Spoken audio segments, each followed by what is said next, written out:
ఈరోజు హైడ్రా అధికారులు బోరాబండ సున్నం చెరువు పక్కనే ఉన్న బిల్డింగ్స్ ఇల్లులు డిమాలిష్ చేస్తున్నారు.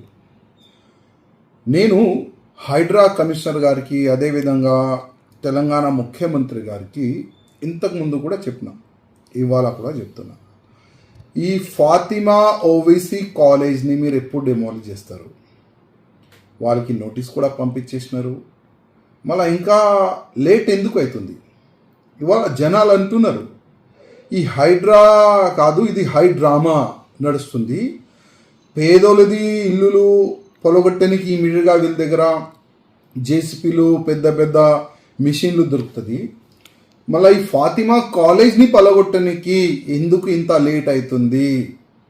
ఏదో కాంప్రమైజ్ అయిపోయిందా ముఖ్యమంత్రికి, ఎంఐఎంఓలకి?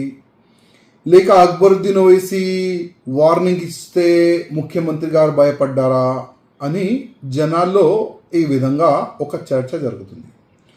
నేను రేవంత్ రెడ్డి ముఖ్యమంత్రి గారికి ఒక్క మాట చెప్తున్నా, మీరు ఇంత పెద్ద ఎత్తున హైడ్రా ఒక కమిటీని మీరు యాక్టివ్ చేసినారు, దానికి ప్రత్యేకంగా ఒక కమిషనర్ అపాయింట్ చేసినారు, ఎక్కడెక్కడ చెరువులు కబ్జా అయింది దానికి మళ్ళీ ఒక్కసారి క్లీన్ చేయాలి, చెరువుల్ని కాపాడాలని మీరు డిసిషన్ తీసుకున్నారు.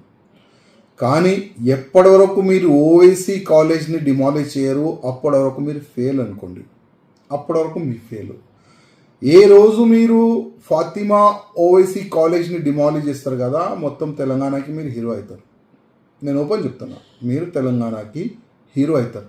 ఎందుకంటే గతంలో ఎన్నో ముఖ్యమంత్రులు వచ్చినారు, కానీ ఈ ఓవైసీ బ్రదర్స్కి కుమ్ముకు అయిపోయినారు.